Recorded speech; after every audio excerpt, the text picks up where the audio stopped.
मालवणमध्ये 7 दिवसीय विशेष निवासी श्रमसंस्कार शिबिराचे आयोजन.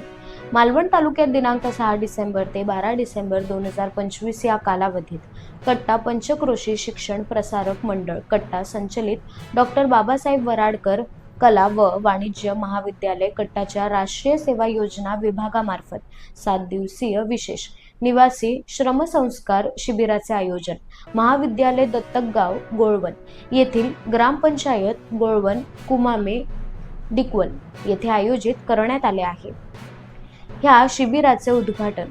लेफ्टनंट प्राध्यापक डॉक्टर मल्लेश खोत सिंधुदुर्ग कॉलेज मालवण यांच्या हस्ते करण्यात आले. या प्रसंगी विचारमंचावर कट्टा पंचक्रोशी शिक्षण प्रसारक मंडळ कट्टाचे अध्यक्ष अजय राज वराडकर, संस्था सचिव व कार्यक्रमाचे अध्यक्ष सुनील नाईक, संस्था सहसचिव शाबाजी गावडे,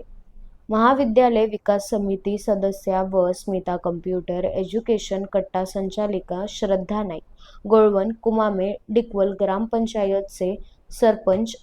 सुभाष लाड, उपसरपंच शरद मांजरेकर, ग्रामविकास अधिकारी प्रियंका मनवर, सारा ॲग्रो फार्मचे मालक सुरेश सावंत, माजी सैनिक सत्यविजय पालव, सामाजिक कार्यकर्ते नंदू नाईक, महाविद्यालयाचे प्राचार्य डी.व्ही. मिराशी, उपप्राचार्य रवींद्र गावडे, NSS कार्यक्रम अधिकारी मिलिंद कदम, सिद्धी नेरुरकर, श्रुती कुंभार, विद्यार्थी प्रतिनिधी विद्येश बाईत, भक्ती घाडी तसेच जिल्हा NSS कोऑर्डिनेटर सय्यद इत्यादी मान्यवर उपस्थित होते.